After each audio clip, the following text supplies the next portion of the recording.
नमस्कार दोस्तों, स्वागत है आपके अपने चैनल इंडियाज़ नोटबुक पर। कैसे हैं आप सभी? उम्मीद करता हूँ बहुत अच्छे होंगे। दोस्तों, जैसे कि अब तक आपको मैं जीके जीएस पढ़ाता आ रहा था, करंट अफेयर पढ़ाता आ रहा था, लेकिन इसके अलावा आपको और भी क्लासें मिलेंगी जो कि आपको फ्रंट पर दिख रही हैं पेज पर।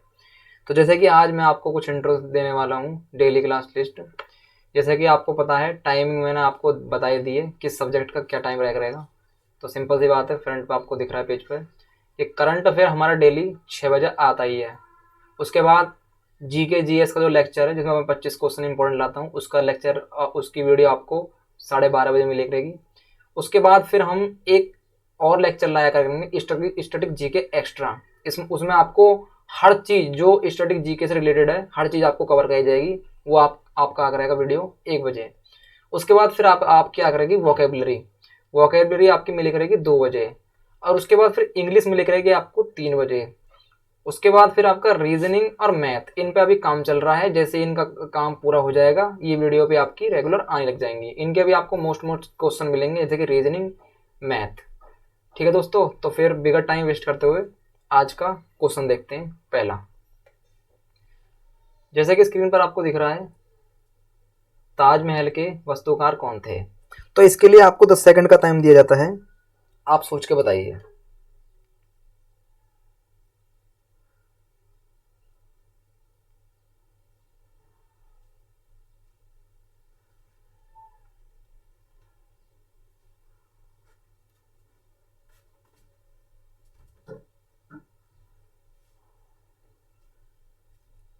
तो इसका आंसर जो हो जाएगा आपका, वो हो जाएगा, ताजमहल के जो वास्तुकार थे वो थे आपके उस्ताद अहमद लाहौरी। कौन थे? उस्ताद अहमद लाहौरी। क्योंकि इन्होंने ही ताजमहल का मतलब रचनाकार, मतलब रचनाकार तो वो शाहजहां थे, लेकिन वास्तुकार जो थे वो उस्ताद अहमद लाहौरी थे। क्योंकि ताजमहल भारत के आगरा शहर में स्थित है। ये तो आपको सभी को पता है। किसमें है? आगरा शहर में ये आपका स्थित है। और इसका निर्माण किसने करवाया था? शाहजहां ने करवाया था। और किसकी याद में करवाया था? अपनी बीवी की याद में करवाया था, जो बीवी का नाम था मुमताज। ठीक है। उसके बाद यह एक विस्मय धरोहर मकबरा है। इसका निर्माण मुगल सम्राट शाहजहां ने करवाया ही है। सिंपल सी बात है। मुमताज महल की याद में करवाया है, ये मैंने आपको बता दिया है। ताजमहल के वास्तुकार यही थे, उस्ताद अहमद लाहौरी। उसके बाद नेक्स्ट क्वेश्चन देखते हैं आपका। गांधी जी की अध्यक्षता में एकमात्र एआईसीसी अधिवेशन कहाँ आयोजित किया गया था? आपको 10 सेकंड का टाइम मिलता है।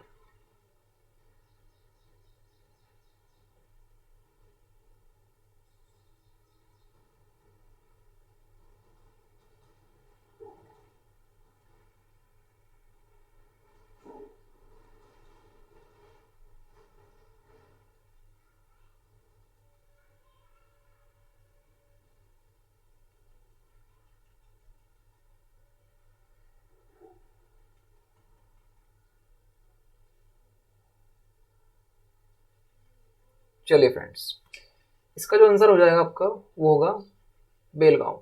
क्या होगा? बेलगांव। और इस अधिवेशन का जो ये जो आयोजित किया गया था, ये किया गया था 1924 में, महात्मा गांधी के द्वारा बेलगांव में ये किया गया था। कौन सन में किया गया था? आपका 1924 में किया गया था। अगला क्वेश्चन देखते हैं। उसके बाद तीसरा क्वेश्चन है, ताजमहल किसने बनवाया था? तो इसमें टाइम देने की जरूरत नहीं है, क्योंकि सबको पता है शाहजहां ने बनवाया था, जैसे कि पहले क्वेश्चन मैंने आपको बता दिया है। तो सिंपल सी बात है, इसका आंसर हो जाएगा आपका शाहजहां। और ये कौन सी ईस्वी में बनवाया गया, और ये कितने, इसकी ऊंचाई कितनी है, ये मैं आपको बता देता हूँ। ये जो है यमुना नदी के किनारे स्थित है। कौन सी नदी के? यमुना नदी के किनारे स्थित है। इसकी ऊंचाई जो है, ये है, इसकी ऊंचाई 171 मीटर। ताजमहल की जो ऊंचाई है वो है आपकी 171 मीटर। अपनी पत्नी मुमताज बेगम की याद में इन्होंने बनवाया था। और इसका जो निर्माण, ये जो बनकर तैयार हुआ था, ये हुआ था 1653 ईस्वी में। ये बनकर पूरा तैयार हो गया था। ठीक है। तो ये सब इसकी जानकारी बता दी मैंने आपको। अगला क्वेश्चन देखते हैं।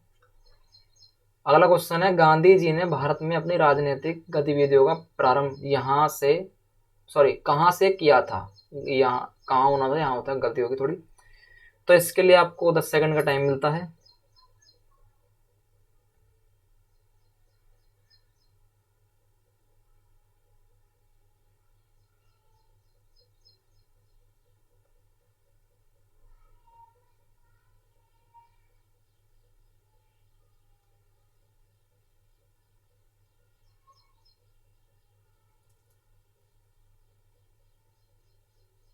चलिए, इसका आंसर जो है आपका, वो है आपका चंपारण। अब ये चंपारण है, इसकी जो शुरुआत हुई थी वो हुई थी 1917 में। और कहाँ से हुई थी? चंपारण जो है आपका बिहार में पड़ता है। कहाँ पड़ता है? आपका बिहार में पड़ता है। और गांधी जी ने भारतीय राजनीति में प्रवेश किया इस आंदोलन के तहत। अगला क्वेश्चन देखते हैं। अगला क्वेश्चन है आपका, भारत में वर्ष 2009 में निम्नलिखित में से किस उच्च न्यायालय ने समलैंगिक यौन संबंधों को कानूनी करार दिया? इसके लिए आपको 10 सेकंड का टाइम मिलता है।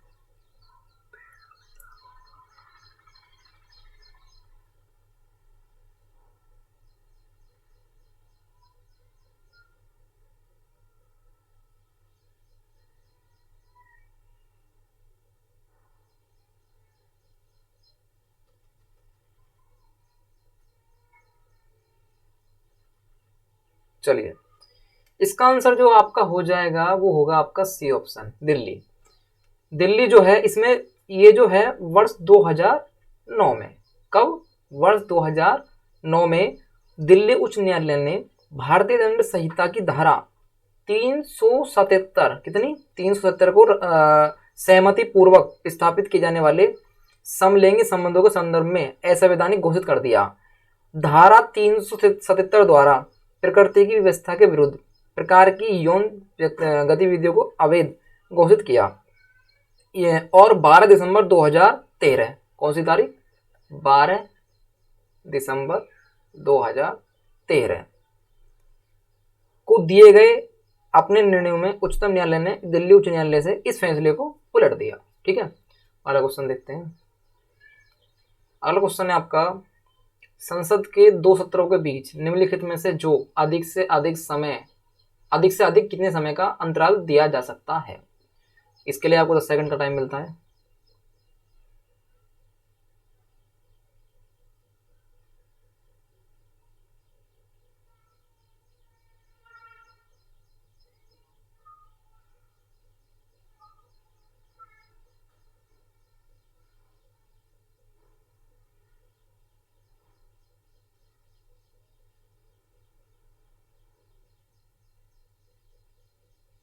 चलिए, इसका आंसर जो आपका हो जाएगा वो आपका होगा बी ऑप्शन, यानी कि 6 मास, 6 महीना। ठीक है, क्योंकि भारतीय संविधान की आर्टिकल यानी कि अनुच्छेद 85 के अनुसार संसद के एक सत्र की अंतिम बैठक को आगामी सत्र की प्रथम बैठक के लिए नियम तारीख के बीच अधिक से अधिक 6 मास का अंतराल हो सकता है। इस प्रकार एक वर्ष में 2 बार संसद का सत्र बुलाया जाना आवश्यक होता है। क्या हो सकता है? 2 संसद का सत्र बुलाया जाना आवश्यक होता है।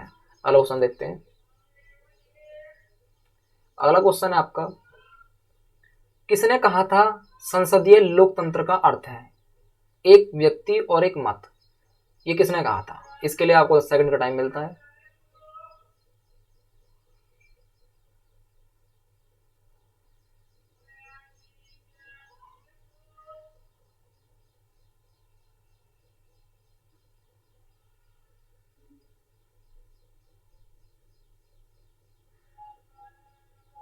चलिए, इसका जो आपका आंसर होगा वो होगा आपका डॉक्टर भीमराव अंबेडकर।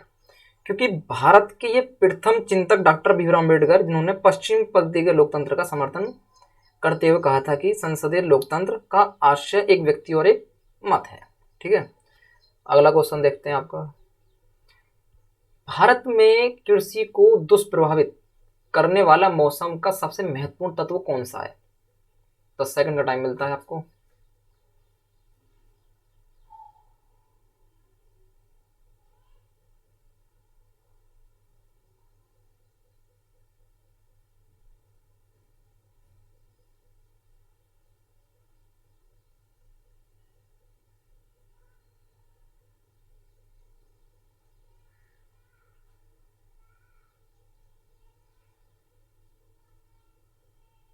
चलिए, इसका आंसर जो आपका हो जाएगा वो आपका वृष्टि। क्या हो जाएगा? वृष्टि। क्योंकि भारत में जो कृषि को दुष्प्रभावित करने वाला मौसम है वो है वृष्टि, और भारतीय कृषि में वर्षा के महत्व के कारण इसे मानसून का जुआ कहा जाता है। क्या कहा जाता है? मानसून का जुआ इसे कहा जाता है। अगला क्वेश्चन देखते हैं।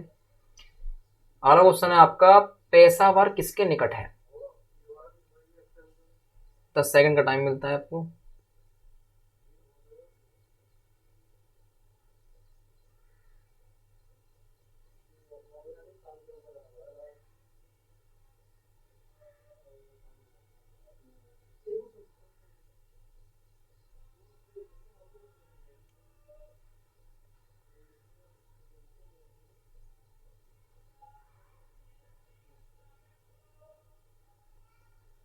चलिए, इसका आंसर जो हो जाएगा आपका वो होगा खैबर दर्रा। क्या होगा? खैबर दर्रा। क्योंकि यह जो है पेशावर पाकिस्तान खैबर पख्तूनख्वा, मैं लिख के दिखा देता हूँ, 1 मिनट आपको। पख्तू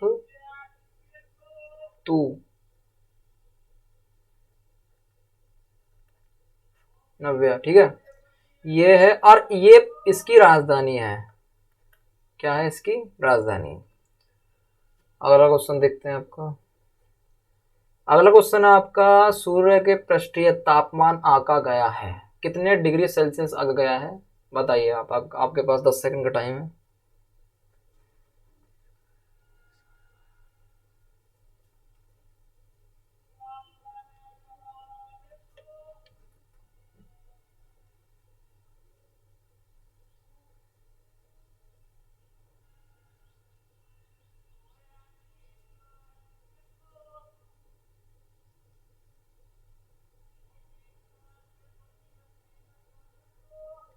चलिए, इसका जो आंसर हो जाएगा आपका वो होगा आपका ऑप्शन ए, यानी कि 6000 डिग्री सेल्सियस।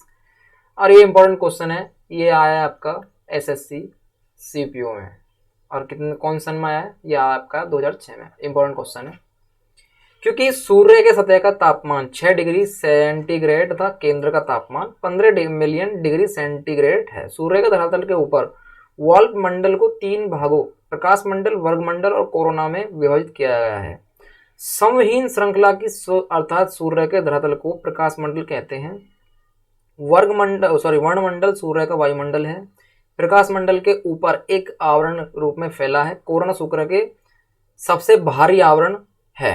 कौन सा है? सबसे भारी आवरण है। अगला क्वेश्चन देखते हैं आपका।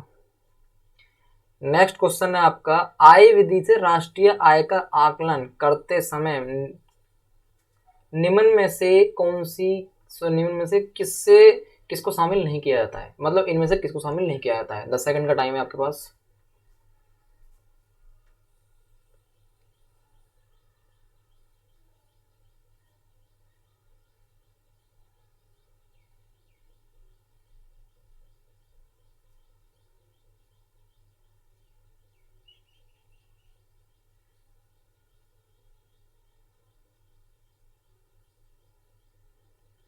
चलिए, इसका आंसर जो आपका हो जाएगा वो होगा आपका पेंशन। क्या होगा?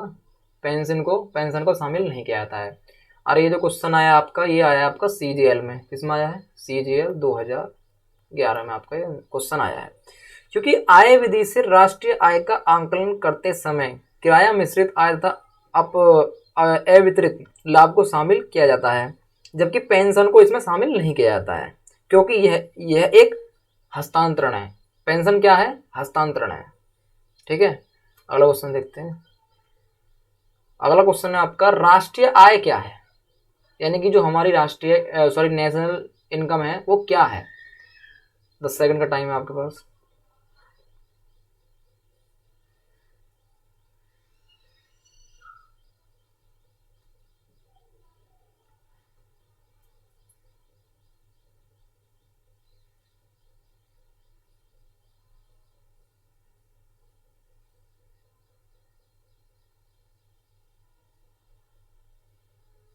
चलिए, इसका जो आंसर होगा आपका वो होगा ऑप्शन ए, यानी कि यह एक वर्ष में किसी देश में उत्पादित सभी वस्तुओं तथा सेवाओं का धन मूल्य है। क्या है?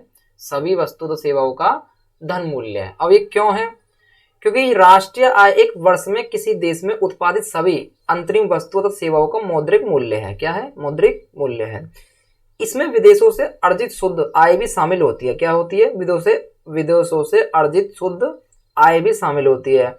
मार्शल के अनुसार, यानी कि एक व्यक्ति ने अपनी भाषा में कहा है, और वो है मार्शल के अनुसार किसी देश की श्रम एवं पूंजी उस देश के प्राकृतिक संसाधनों के साथ मिलकर प्रतिवर्ष कुछ भौतिक एवं अभौतिक वस्तुओं का उत्पादन करता है, जिसमें सेवाएं भी शामिल होती हैं। इसी के बाजार मूल्य को राष्ट्रीय आय कहते हैं। और ये जो क्वेश्चन आया आपका, ये आया आपका एमटीएस में। किसमें आया है? सॉरी, एमटीएस में ये आपका क्वेश्चन आया है 2017 में, इसलिए एमटीएस वालों बहुत ध्यान दीजिए। अगला क्वेश्चन देखते हैं। टैक्सिकोलॉजी का संबंध किसके अध्ययन से है? 10 सेकंड का टाइम है आपके पास।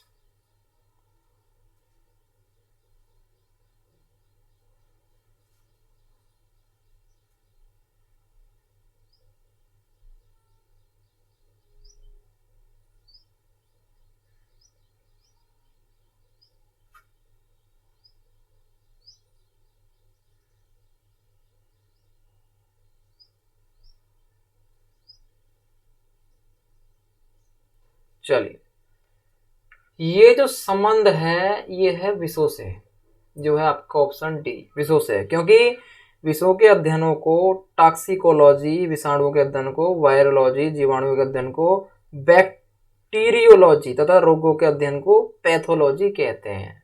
यानी कि मैंने आपको बहुत बता दिया है। विषयों को अध्ययन को क्या कहते हैं? टॉक्सिकोलॉजी, यानी कि जो आपका फ्रंट पे है क्वेश्चन।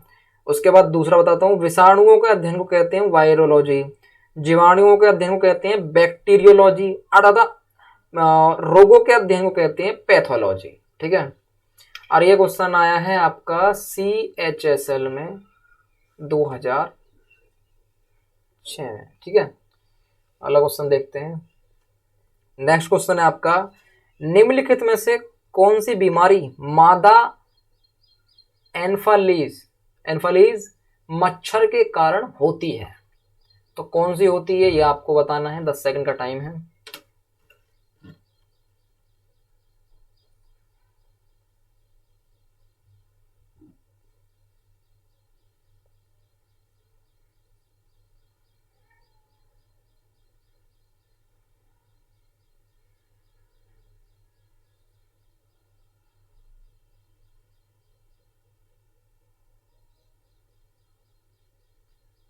चलिए, तो ये जो मच्छर के काटने से जो बीमारी होती है वो होती है मलेरिया। क्या होती है?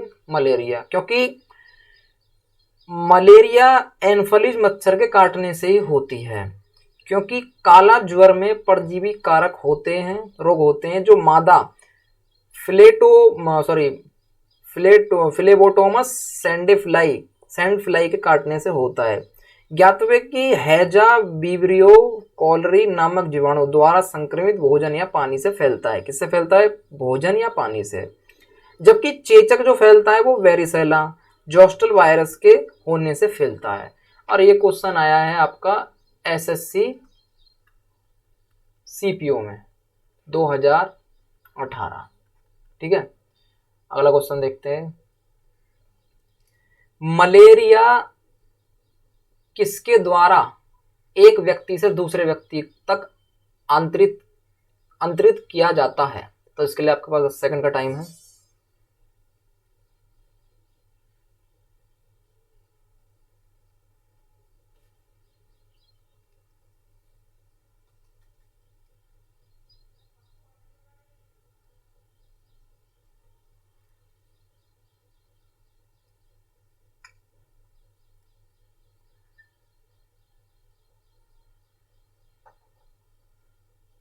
चलिए, इसका जो आंसर होगा आपका वो होगा ऑप्शन सी, एन्फलीज मच्छर।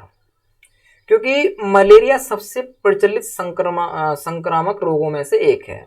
यह रोग प्लाज्मोडियम मोडियम कणों के प्रोटोजोआ परजीवी के माध्यम से फैलता है। किसके माध्यम से फैलता है? प्लाज्मोडियम कणों के प्रोटोजोआ से। मलेरिया के परजीवी का वाहक मादा एनफालिस मच्छर ही है। कौन सा है? एनफालिस मच्छर। और ये क्वेश्चन आपका आया है CGL में। किस में आया है? CGL 2013। अगला क्वेश्चन देखते हैं। अगला क्वेश्चन है आपका, इनमें से कौन सी ऊर्जा एक इकाई नहीं है? इसके लिए आपको 10 सेकंड का टाइम मिलता है।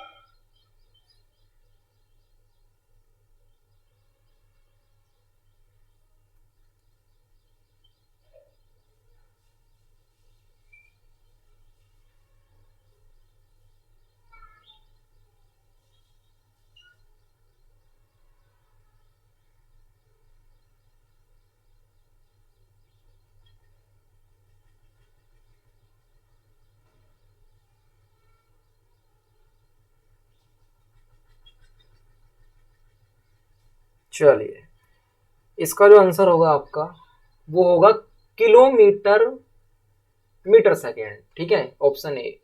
क्योंकि meter, newton meter, joule the watt second ऊर्जा की इकाई होती है। किसकी इकाई होती है? ऊर्जा की इकाई होती है। और ये जो किलोमीटर, किलोग्राम मीटर सेकंड जो होती है, ये संवेग की इकाई होती है। किसकी होती है? ये होती है संवेग की इकाई। अरे ये जो क्वेश्चन आया आपका स्टेनोग्राफर में आया, किसका आया है? इसके में आया स्टेनोग्राफर 2014 में। अगला क्वेश्चन देखते हैं। अगला क्वेश्चन है आपका, फोटोग्राफी में कौन कौन से रंग होते हैं? तो इसके लिए आपके पास 10 सेकंड का टाइम है।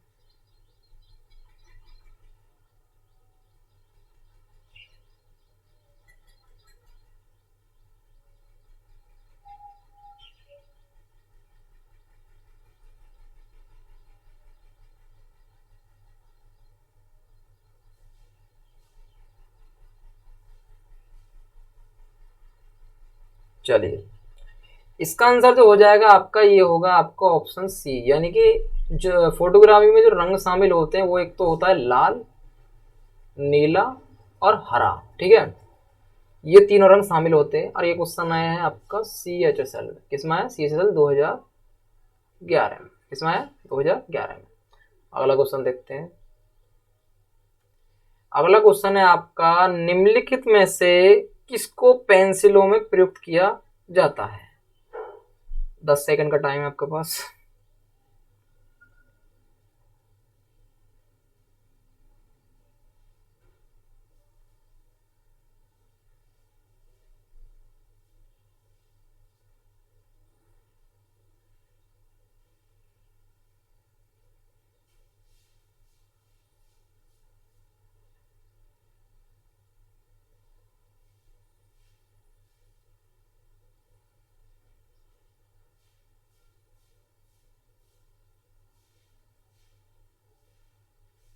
चलिए, इसका जो आंसर होगा आपका होगा ग्रेफाइट, ऑप्शन बी। क्योंकि ये पेंसिल बनाने में प्रयुक्त किया जाता है। और ग्रेफाइट जो है ये एक कार्बन का अपर रूप है। किसका है? कार्बन का। ये है आपका कार्बन का अपर रूप। ये आया है आपका क्वेश्चन CGL में। किसमें आया है? CGL 2014 में। अगला क्वेश्चन देखते हैं। अगला क्वेश्चन है आपका, आगा खां कप निम्नलिखित में से किस खेल से संबंधित है? स्पोर्ट का क्वेश्चन है। 10 सेकंड का टाइम मिलता है आपके पास।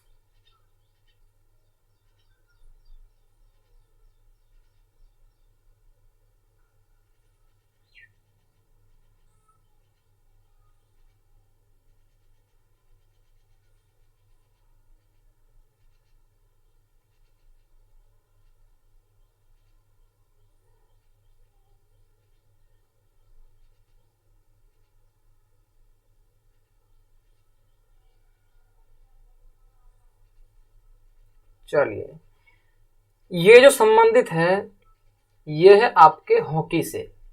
किससे? हॉकी से संबंधित है। और आपको पता है हमारा भारत का राष्ट्रीय खेल भी हॉकी है। ये क्वेश्चन जो आपका आया है ये भी सीजीएल में ही आया है। किसमें आया है? सीजीएल में 2015 में। क्योंकि आगा खां कप भारत की राष्ट्रीय हॉकी की एक प्रतियोगिता है। किसकी प्रतियोगिता है? भारत की। Nehru trophy, Rangaswamy cup, Beighton cup, अंजुलान शाह cup, Obaidullah cup, lady Ratan Tata trophy, Dhyanchand trophy, और उसके बाद कप्पू स्वामी ट्रॉफी आदि हॉकी की अन्य महत्वपूर्ण ट्रॉफियां हैं। यानी इसमें जो ट्रॉफी मिलती है यही मिलती है जो मैंने आपको बताई हैं। अगला क्वेश्चन देखते हैं। नेक्स्ट क्वेश्चन है आपका, वर्ष 2017 में आईसीसी महिला विश्व कप किस देश ने जीता था? 10 सेकंड का टाइम है आपके पास।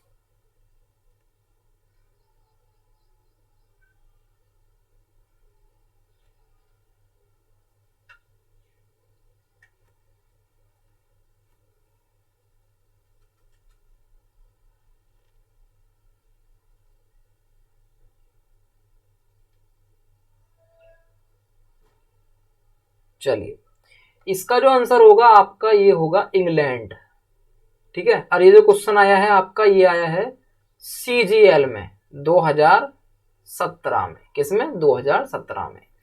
और ये जो है 2017 में जो ये क्या कहते हैं मेजबानी जो इसकी की थी वो इंग्लैंड ने ही की थी। और फाइनल में इंग्लैंड ने भारत को 9 रनों से हरा दिया था। कितने रनों से हराया था? 9 रनों से हरा दिया था। अगला क्वेश्चन देखते हैं। नेक्स्ट क्वेश्चन है आपका, आईसीएमपी का प्रयोग किसके लिए किया जाता है?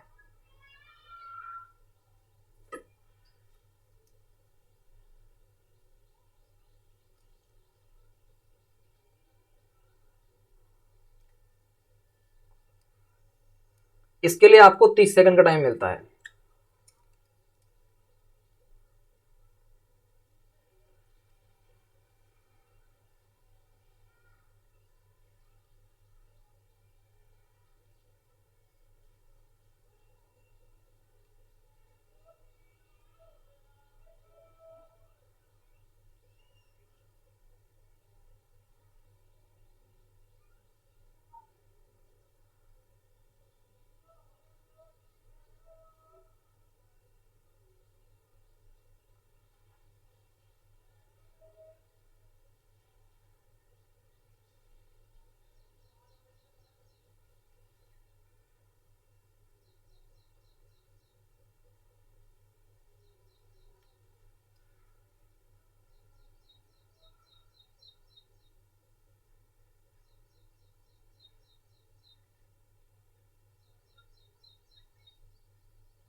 सो फ्रेंड्स, इसका जो आंसर आपको बताना है वो कमेंट बताना है। इसे मैं नहीं बताऊंगा, इसे आप ही बताओगे। इसका आंसर आपको कमेंट में लिख के बताना है।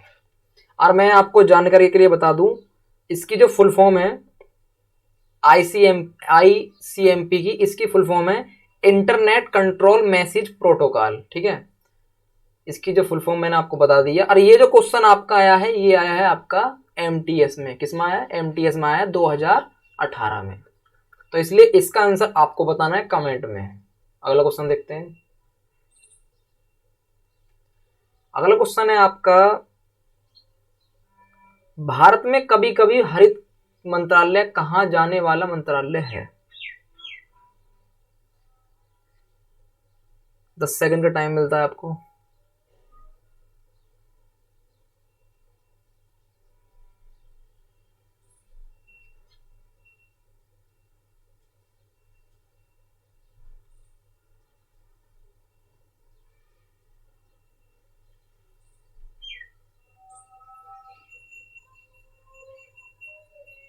चलिए, इसका जो आंसर है आपका, 1 मिनट, हाँ ये है पर्यावरण और वन, क्योंकि हरित मंत्रालय को ही पर्यावरण और वन कहते हैं। और ये जो आपका क्वेश्चन आया है, ये आया है आपका, ये भी आपका एमटीएस में आया है, एमटीएस 2016। अगला क्वेश्चन देखते हैं। अगला क्वेश्चन है आपका, तंजावुर तंजावुर के मंदिर में किस नृत्य रूप को प्रोत्साहित किया गया और अपनाया गया? 10 सेकंड का टाइम है आपके पास।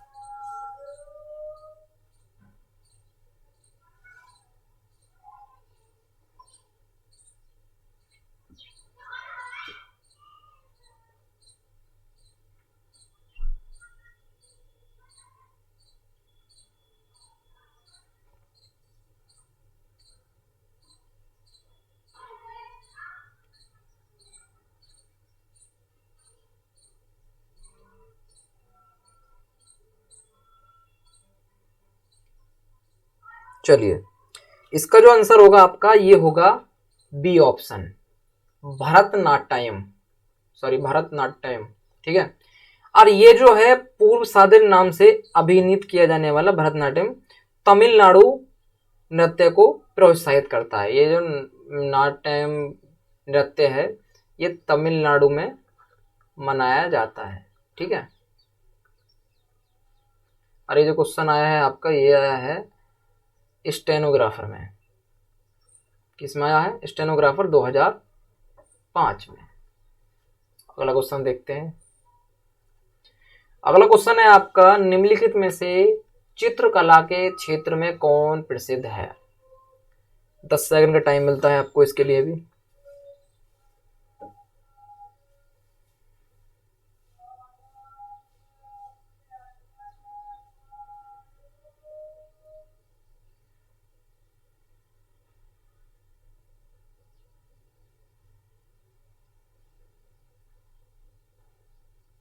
चलिए, इसका जो आंसर होगा आपका, वो होगा डी, ऑप्शन डी, यानी कि राजा रवि वर्मा, क्योंकि ये भारत के महान चित्रकार थे।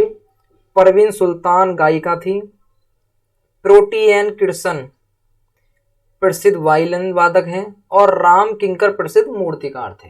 ठीक है, और ये क्वेश्चन आया है आपका सीपीओ में, एसएससी सीपीओ में 2005 में। अगला क्वेश्चन देखते हैं, आपका लास्ट क्वेश्चन है आज का। सिटी ऑफ जॉय पुस्तक का लेखक कौन है? इसके लिए आपको 10 सेकंड का टाइम मिलता है।